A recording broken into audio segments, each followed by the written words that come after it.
오늘은 12월 IMS 정기 예배를 하나님께 올려드리겠습니다. 오늘 말씀은 데살로니가 후서 3장 6절에서 9절 말씀이에요. 한번 설교 제목은 서로를 본받게 하는 믿음이라는 제목으로 한번 우리가 나눠봤으면 좋겠습니다. 함께 교독해서 읽어볼게요. 제가 먼저 읽어볼게요. 형제들아, 우리 주 예수 그리스도의 이름으로 너희를 명하노니 게으르게 행하고 우리에게서 받은 전통대로 행하지 아니하는 모든 형제에게서 떠나라. 어떻게 우리를 본받아야 할지 너희가 스스로 아나니 우리가 너희 가운데서 무질서하게 행하지 아니하며 누구에서든지 음식을 값없이 먹지 않고 오직 수고하고 애써 주야로 일함은 너희 아무에게도 폐를 끼치지 아니하려 함이니 우리에게 권리가 없는 것이 아니에요. 오직 스스로 너희에게 본을 보여 우리를 본받게 하려 함이니라. 아멘. 본문 말씀을 보면 바울은 데살로니가에 편지를 하면서 자신을 본받으라고 이렇게 말하고 있습니다. 바울의 그 2차 선교여행 당시였어요. 그 당시에 바울은 기도하는 가운데 마게도냐 그 환상을 봤어요. 마게도냐 환상을 보면서 이제 우리를 와서 도우라라는 그런 환상을 보게 되었어요. 그래서 바울은 터키, 그러니까 튀르키예로 가려고 했던 그 선교의 방향을 바꿔서 이 마게도냐 쪽으로 방향을 틀었습니다. 그래서 그곳에 가서 그리스, 거기는 이제 그리스를 포함한 발칸반도 쪽이에요. 그쪽으로 가서 그러니까 유럽 쪽으로 방향을 틀게 된 것이죠. 그래서 가서 빌립보에 가서 먼저 교회를 세웠어요. 그리고 그 이후에 또 데살로니가에 가서 그리고 교회를 세우게 되었습니다. 복음을 전하고 또 성도들을 모으고 교회를 세웠죠. 그 당시 데살로니가 그 도시는 굉장히 큰 도시였어요. 20만 명이 거하고 있는 아주 대도시였어요. 그 당시 20만 명은 아주 사람들이 많이 몰려 있는 곳입니다. 그래서 그 마게도니아의 그 아주 중심 도시였고, 그리고 또 수도였어요. 행정 수도였습니다. 그래서 이 선교 전략적으로 아주 굉장히 필요했던 그 도시였죠. 그래서 그곳에 그는 가게 되었어요. 거기 가서 데살로니가에 가서 교회를 세우고 거기서 열심히 복음 전하는데 핍박이 굉장히 많았습니다. 그 데살로니가에 있었던 그 디아스포라 유대인들이 계속 바울을 핍박했어요. 어렵게 만들고 복음 전하지 못하게 하고 괴롭혔습니다. 그래서 그 바울은 피하게 됐어요. 피하면서 베레아로 갔습니다. 베레아로 가서 거기서도 복음을 계속 전하는데 거기까지 쫓아온 거예요. 쫓아서 또 계속 핍박하고 힘들게 했어요. 그래서 바울은 아덴으로 또 피했죠. 지금의 아테네예요. 그래서 아덴으로 피했습니다. 근데 그곳에 가서 보니까 이 데살로니에 있는 그 교회가 그 소식이 너무 궁금했던 거예요. 그래서 거기다 두고 왔던 그 디모데에게 오라고 했습니다. 와서 그 소식 좀 전해달라고. 그래서 그 디모데는 고린도에서 바울을 만났어요. 그래서 그 데살로니가 교회에 대한 소식을 받게 되었습니다. 소식을 받으니까 너무 기뻤어요. 이 바울은 잘 성장하고 있다는 거예요. 그래서 너무 기뻐서 그 고린도에서 이제 편지를 쓰게 된 거예요. 썼는데 그 소식을 들어보니까 그것은 이 데살로니가 교회는 잘 성장하고 있지만 또 몇몇 성도들은 바울이 전한 그 복음의 말씀을 잘못 이해해서 그래서 주님의 재림이 곧 올 거라고 생각하고 자기가 일을 다 내려놓고 하던 일, 직업도 다 내려놓고 일도 다 멈추고 그냥 하늘만 바라보고 무의도식하면서 있는 그런 성도들이 있었다는 거예요. 또 한편으로는 어떤 성도들은 또 이것을 예수님이 이미 재림을 했다라고 주장을 했던 그런 성도들도 있었어요. 그래서 거기에 그 말을 듣고 예수님의 재림을 맞이하지 못하고 먼저 죽은 그 가족들이 너무 과연 예수님이 오셨는데 왜 부활이 되지 않고 있느냐, 그래서 이게 실망하면서 그래 낙심하고 있는 그런 성도들도 있었던 것이죠. 이런 성도들에게 바울은 편지를 통해서 주님의 재림은 어떠하게 올 것이다, 올바른 재림 신앙이 어떤 것인지를 가르쳐주고, 그리고 모든 그들의 삶 가운데서 가정이나 교회나 일터에서 무분별한 규모 없는 그런 삶을 사는 것이 아니라 정돈되고 올바른 신앙생활을 해야 된다고 그들에게 말해주면서 권면하고 있었던 그런 내용인 것입니다. 그러면서 그는 마지막에 자신을 본받으라고 그렇게 말씀하고 있습니다. 우리 주변에는 여러분 본받을 만한 사람이 참 많이 있어요. 그죠? 꼭 뭐 성경에 있는 이런 인물들만이 아니라 우리 주변에도 가까운 데도 참 본받을 만한 사람들이 많이 있어요. 그런 사람들을 봤을 때 우리는 서로 도전을 받고 또 이 힘이 빠졌을 때도 다시 힘을 좀 격려받는 그런 경우들이 많이 생기죠. 저희가 알고 있는 선교사님 자녀분에 대해서 얘기를 한번 해보고 싶습니다. 저희가 잘 알고 있는 선교사님이 계시는데 우리 IMS 선교사님이 계시는데 그분의 자녀 얘기를 좀 하려고 그래요. 그 선교사님은 그 가정에 아주 나이 드신 노모가 있어요. 지금 나이가 95세입니다. 95세인데 그 나이가 많은 그 연로하신 어머니인데 그런데 아픈 병이 있어요. 그런데 치매입니다. 근데 아주 중증 치매예요. 그래가지고 자식도 알아보지 못하고 가족도 알아보지 못할 정도로 아주 중증 그런 치매입니다. 그러니 그 선교사님은 선교하다가 그 어머니를 모시려고 잠깐 그 선교 사역을 멈추고 국내에 들어오셨죠. 그리고 수년 동안 그 어머니를 돌봤어요. 근데 이제 시간이 지나도 환경이 좀 나아지는 것도 없고 좋아지는 것도 없어요. 계속 더 힘들게 되니까, 어려운 상태로 계속 유지가 되니까 자신이 했던 그 선교지에 했던 일들이라든가 또 그 비전과 하나님 주신 사명들이 계속 이제 거룩한 부담들이 생기게 된 것입니다. 근데 이때 이제 그 선교사님의 아들이 이제 그 아버지에게 하는 얘기가 자기가 그 할머니를 돌볼 테니까 좀 선교를 하셨던 것을 나가서 선교를 하시기 바랍니다. 라고 얘기를 하는 거예요. 그 아들은 총각이에요. 결혼도 안 했어요. 그리고 공무원입니다. 공무원인데도 불구하고 자신이 이제 더 높은 직급의 그 공무원 시험을 볼 테니까 공부하면서 할머니를 돌볼 테니까 걱정하지 말고 나가서 선교를 하시라고 그렇게 배려를 한 거예요. 그때 그 선교사님이 참 마음이 많이 위로가 되었어요. 격려가 되고. 그래서 아들에게 그 고맙다고 말하면서 그럼 1년 동안 한번 일단 다녀오겠다라고 얘기하고 선교지로 다시 나갔죠. 그래서 돌봤던 것도 다 좀 돌보고 또 새로운 비전이 있으셔서 언어 연수도 막 하시고 하는 그런 선교 사역들을 감당을 하셨어요. 그리고 1년이 채 안 돼서 잠깐 들어오셔서 어머니 좀 뵙고 하려고 잠깐 들어왔습니다. 근데 그때 아들이 하는 얘기가 이제 1년을 제가 좀 잘 봤으니까 이제 아버님이 우리 할머니 좀 보시고 저도 이제 직장 좀 알아보고 또 결혼도 하고 해야 되니까 좀 그렇게 했으면 좋겠습니다. 이렇게 말하는 것이 아니라 아버지, 제가 할머니를 돌보다 보니까 할머니가 너무 이제 기운이 빠지셨다는 거예요. 그래가지고 화장실 가는 것도 부축해야 되고 그리고 뭐 씻겨드리고 하는 것도 다 안아서 옮겨야 되고 그렇게 해야 된다는 거예요. 그러니까 너무 힘들다는 거예요. 그러니까 아버지는 못한다는 거예요. 그러니까 아버지는 아예 나가서 선교에 그냥 전념하십시오. 자기가 그냥 할머니 끝까지 모시겠다라고 얘기한다는 거예요. 참 그게 너무 대단하잖아요. 너무 마음이 이쁘잖아요. 그냥 하루에 밥을 5끼를 해드려야 돼요. 치매하시는 분이기 때문에 자기가 드셨던 것도 잊어버려요. 그러면 하루에 5개씩 해야 되고 씻겨드려야 되고 다 뒤치가를 다 해드려야 되는 거죠. 그리고 나가지도 못해요. 할머니 혼자 둘 수 없으니까. 그렇게 자신이 하면서 끝까지 할머니 임종까지도 보겠다는 거예요. 그때 선교지에 가시라는 거죠. 그 너무 감동스러워서 아들한테 물어봤답니다.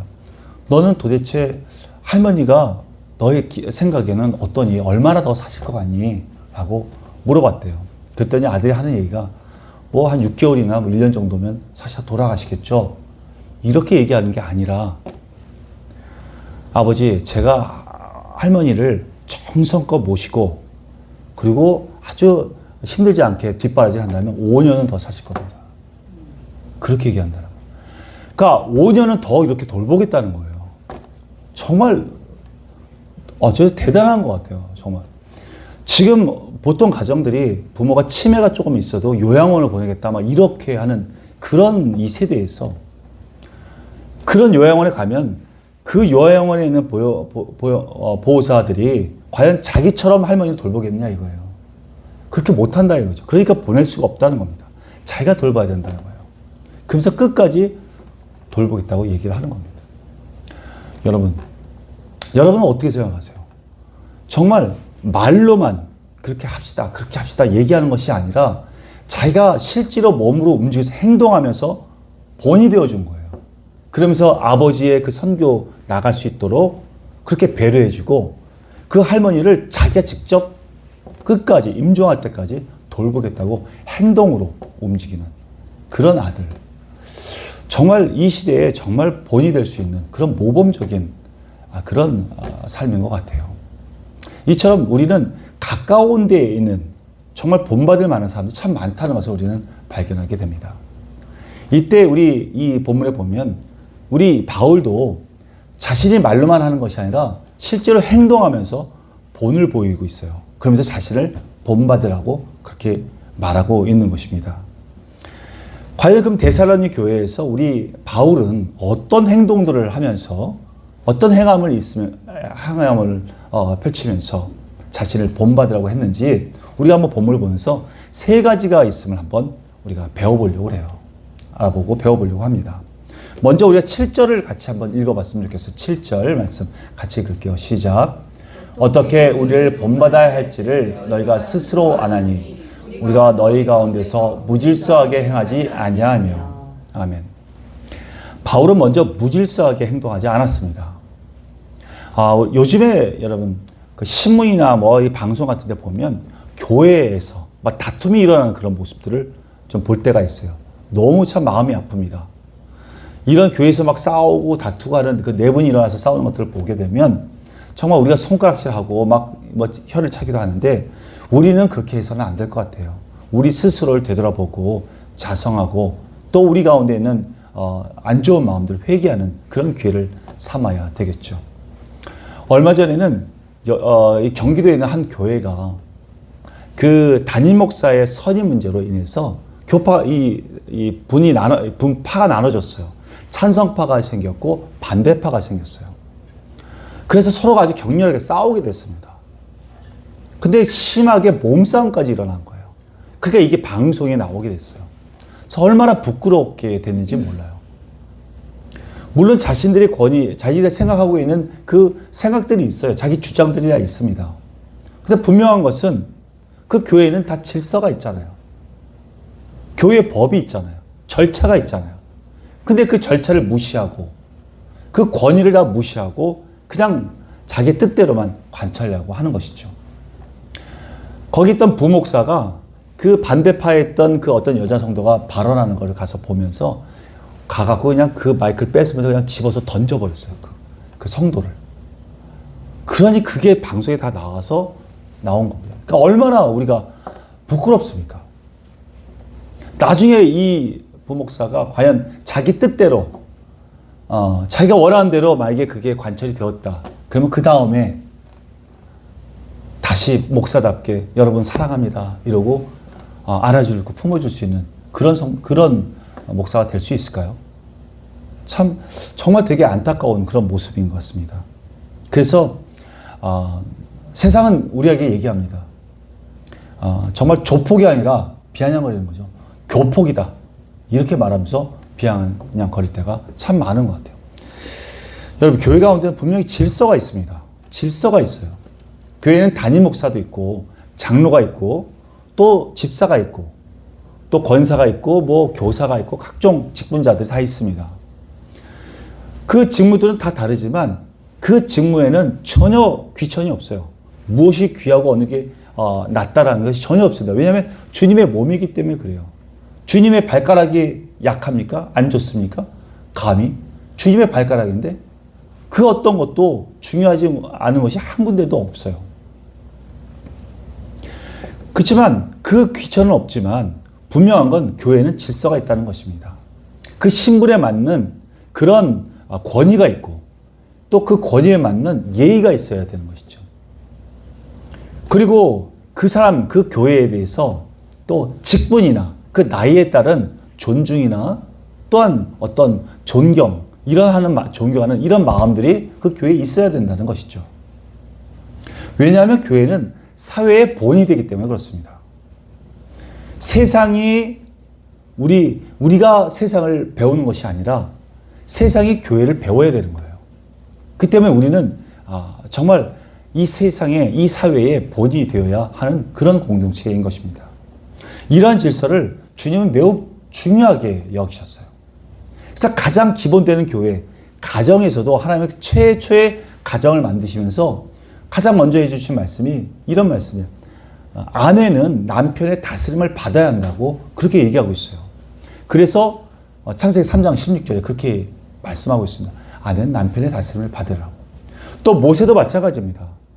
모세가 가지고 있는 권위가 있었지만 그 권위에 도전한 것을 하나님은 용납하지 않았어요. 그래서 미리암이, 그리고 아론과 미리암이 그냥 너만 하나님을 만나냐? 나도 하나님 알고 하나님을 만난다라고 미리암이 대들었을 때 하나님은 진노하셨어요. 그래서 미리암에게 문둥병을 주셨죠.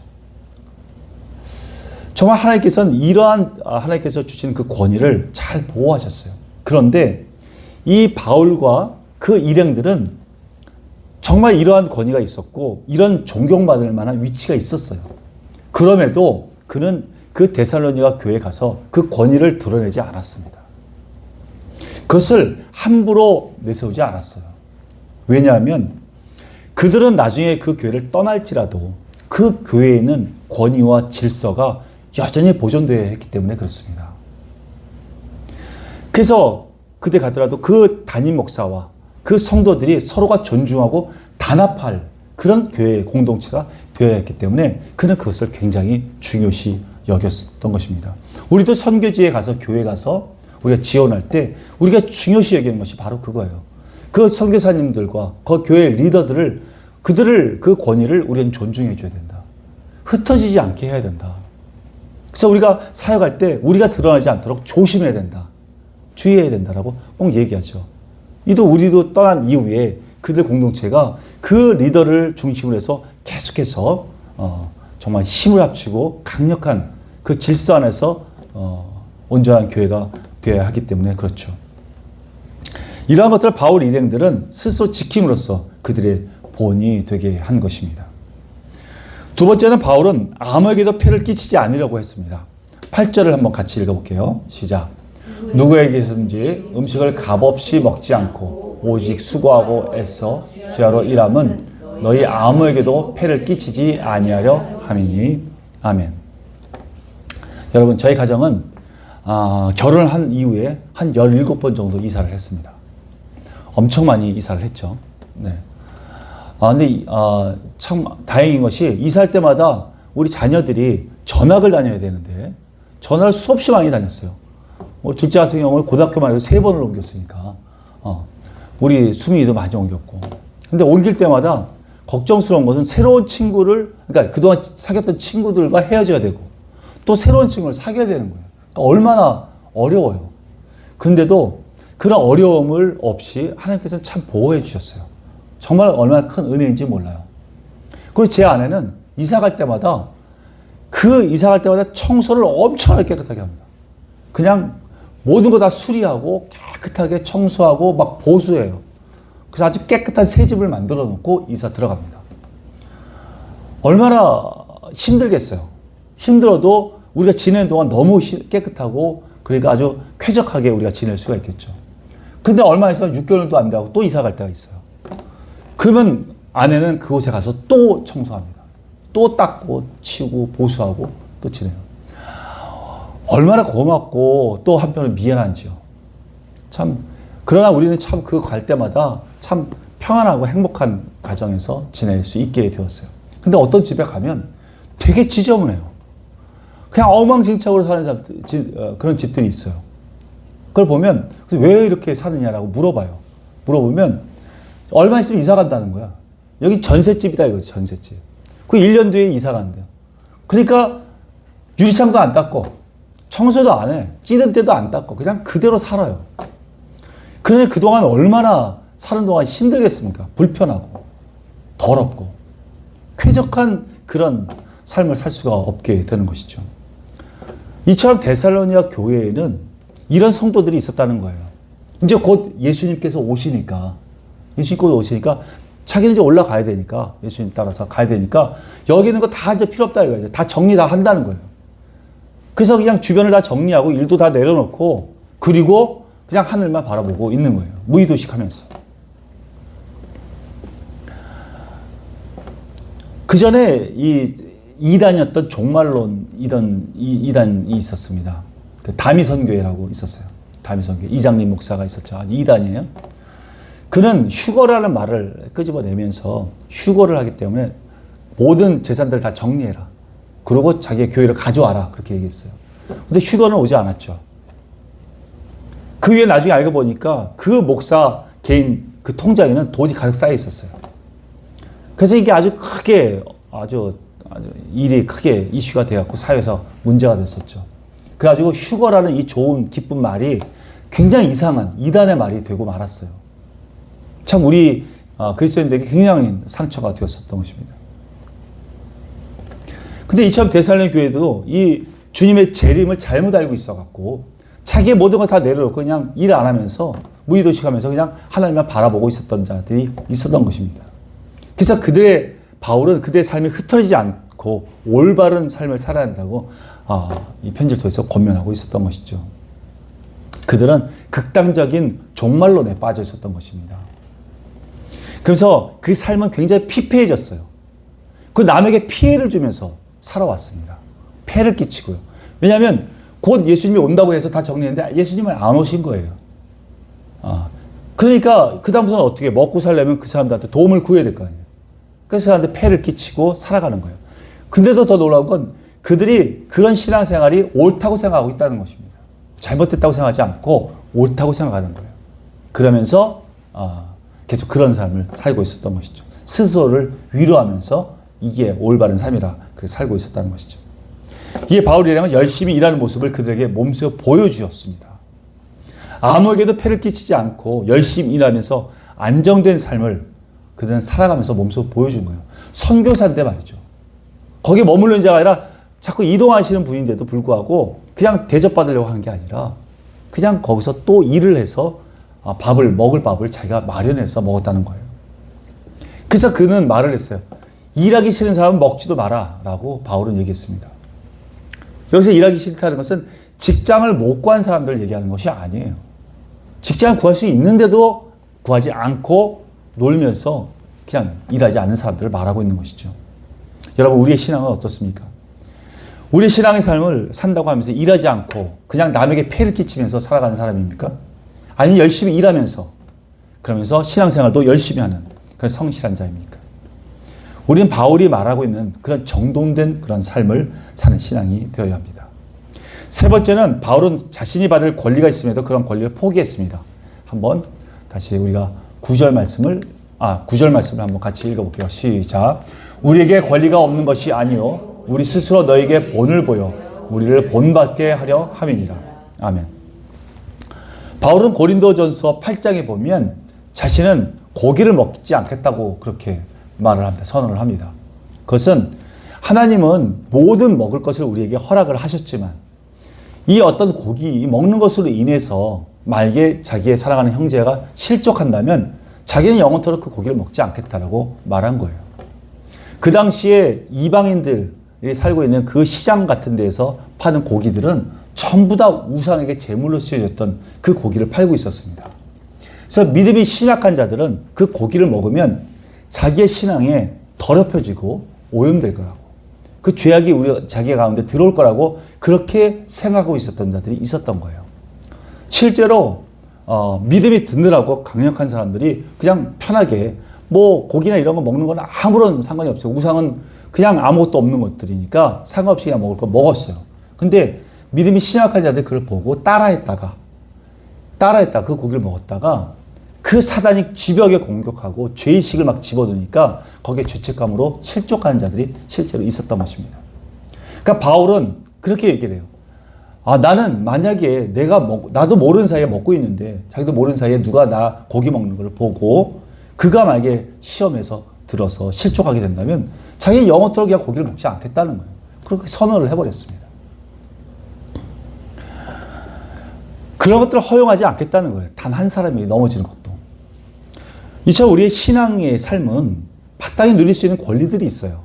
그러나 그것이 다른 사람들의 신앙에 해가 될 수 있다면 그 권리를 과감하게 포기할 수 있는 그런 성숙한 그리스도인이 되어야 한다는 것입니다. 바울 일행은 사도로서 마땅히 데살로니가 그 교회에서 주는 그런 음식을 먹을 수 있었어요. 그리고 그쪽에서 배려하고 있는 그런 숙소 같은 데서 머무를 수 있었습니다. 그런데 그렇게 하지 않았어요. 왜? 그는 여러분 그 교회를 세운 사람이에요. 데살로니 교회를 세운 사람이에요. 가서 전도하고 다 모아서 그 교회를 만든 사람입니다. 그럼에도 불구하고 그는 그런 주장들, 자기가 받을 수 있는 필요한 재정도 공급받을 수 있고 마땅히 대접도 받을 수 있는 그 권리를 다 포기한 거예요. 받지 않겠다고 한 겁니다. 그러면서 바울과 그 일행은 주야로 일을 하면서 폐를 끼치지 않겠다고 얘기하는 것이죠. 그리고 자기가 먹을 것은 자기가 취하겠다고 얘기하는 것입니다. 그래서 그 교회에 있던 목사나 리더들에게 본이 되어준 것입니다. 함부로 하지 못하도록 그렇게 해준 거예요. 지금 대형교회들 보면 그 대형교회를 세운 원로 목사들이 다른 목사들한테 주기 싫어서 그래서 자기 아들에게 이것을 승계하고 그리고 또 그것을 세습시키는 그런 목사들이 있어요. 참 그런 사람들이 많이 생겨나고 있는 것 같아요. 그들 목사의 마음은 자기가 교회를 세웠다고 생각하는 거예요. 자기 교회라고 생각하고 자기가 세웠다고 생각을 하고 있는 거예요. 자기 힘으로 이룬 교회라고 생각하고 있죠. 거기 성도들도 다 자기를 따르는 자기의 성도라고 생각하고 있는 것이에요. 그는 자신은 종이 아니라 자신이 주인이라고 생각하고 있는 거랑 똑같은 겁니다. 그 교회의 주인은 자기라고 생각하고 있는 거죠. 그런데 바울은 그렇지 않았어요. 자신이 세운 그 교회를 이처럼 자신이 마땅히 받을 수 있는 그 권리들을 다 포기하고 내려놓음으로 해서 교회의 본이 되고자 했던 것입니다. 만약에 앞서 말씀드린 것처럼 교회에서 분쟁이 나서 막 싸우고 있는 것을 만약에 우리 바울이 보았다면 얼마나 마음이 아팠을까요? 그의 삶은 다른 이들에게 그 신앙의 본이 되기를 원했습니다. 사도로서의 권리를 그는 포기했어요.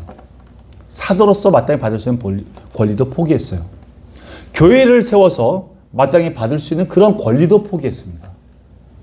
음식을 먹는 가운데 고기 먹는 것 이런 것들도 제한을 받도록 자기는 포기했어요. 먹는 것도 포기했습니다.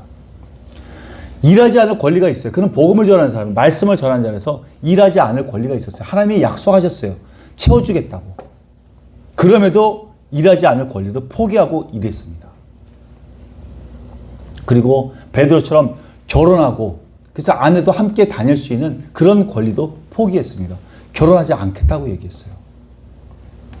그리고 교회로부터 생활비도 공급받을 수 있고 후원금도 받을 수 있겠지만 그것도 그는 받지 않기로 포기했습니다. 이 모든 이 권리를 포기했던 이유가 무엇일까요? 그것은 복음을 통해서 단 한 사람이라도 구원을 이끌고자 하는 그 마음에서였습니다. 그 열정 때문이었어요. 이런 권리, 마땅히 받을 수 있는 권리를 바울은 우리가 본받기를 원하고 있었던 것입니다. 우리 성도들은 모든 좋은 것을 서로 나눠줄 수가 있어요. 그러나 그것을 강조하고 오히려 받으려고만 한다면 거기에만 우리가 집중하다 보면 시험 들 수 있습니다. 넘어질 수 있어요. 우리는 그것을 포기할 수 있어야 합니다. 받을 수 있는 권리를 먼저 우리는 포기해야 합니다. 여러분. 왜냐하면 우리가 먼저 예수님 앞에 그 십자가의 사랑을 값없이 받았기 때문에 그래요. 근데 우리가 받을 수 있는 마땅한 권리라고 해서 내가 그것을 받으려고 하고 그걸 누린다고 해서 만약에 예수님의 사랑을 만약에 가리우게 된다면 여러분 우린 즉시로 그것을 포기할 수 있어야 합니다. 그것이 성숙한 그리스도인인 것이죠. 끝으로 6절 말씀을 한번 우리 같이 읽어보겠으면 좋겠습니다. 읽어보겠습니다. 시작. 형제들아 우리 주 예수 그리스도의 이름으로 너희를 명하노니 게으르게 행하고 우리에게서 받은 전통대로 행하지 아니하는 모든 형제에게서 떠나라. 아멘. 여러분 우리가 선한 일을 본받기 위해서는 먼저 악한 데서 떠나야 합니다.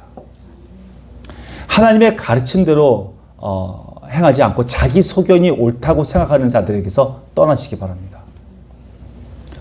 그리고 하나님을 믿고 있다고 하지만 이 세상의 방법들, 자신의 철학들, 이런 것이 마치 세상의 지혜라고 생각하면서 주장하고 있는 자들에게서 떠나시기 바랍니다.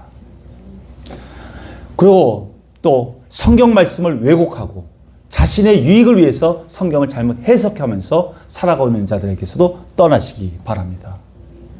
우린 떠나야 합니다. 악한 곳에서 떠나야 돼요. 불의한 곳에서도 떠나야 됩니다. 각종 유혹이 있는 그 자리에서도 우린 떠나야 합니다. 그리고 거룩한 자답게 살아야 하는 것입니다. 세상이 주는 그 편안 가운데서 머무르려고 하지 마십시오. 그 세상에서 주는 그 편안함은 우리의 신앙을 멈추게 만듭니다. 그리고 얼마 가 있지 않아서 우리의 신앙을 퇴보하게 만들죠. 그러니 우리는 항상 중심을 잃지 않고 이 사단이 주는 그 시험들을 분별해서 그곳에서 벗어나는 그런 지혜가 있어야 할 것입니다. 결론입니다. 요즘의 시대는 미래가 불확실하고 기독교인들의 거룩함이 희미해지고 있는 그런 시대예요. 하나님의 가르침이 잘 드러나지 않고 있는 그런 세대입니다. 이럴수록 하나님을 경외하는 그 진정한 그리스도인들이 정말 자신의 가정이나 교회나 그 일터에서 모든 삶에서 우리 신앙이 흔들리지 않도록, 흐트러지지 않도록 중심을 잡고 올바른 신앙생활을 해야 할 그때인 것입니다. 그래서 믿음을 가진 성도들이 서로가 상대방에게 본이 되었으면 좋겠어요. 멀리서 성경에 있는 그런 위인들만 본받으려고 하는 게 아니라 내 가까운 그 성도들에게서 본받고 그들을 닮아가고자 하는 그런 마음들이 우리 가운데 있을 때 이것이 성경에서 말하는 성도의 교제거든요. 이 성도의 교제입니다. 서로 본받고 서로 도전을 주고 서로 격려해주고 힘을 줘서 신앙이 바르게 자랄 수 있도록 도와줄 수 있는 그런 교회 공동체. 그렇게 신앙이 성장하는 우리가 다 되어야 할 것입니다. 이 마지막 때에 주님의 재림을 우리가 진정으로 소망하며 경건한 삶을 살고 말로만 하는 것이 아니라 행동으로 우리가 옮겨서 우리에게 자신에게 본인이 되라고 자신에게 본받으라고 말할 수 있었던 그 바울처럼 우리도 그렇게 행동함으로 해서 하나님 앞에 기쁨이 되는 저와 여러분이 다 되시기를 예수님의 이름으로 축원드립니다. 아멘. 기도하겠습니다.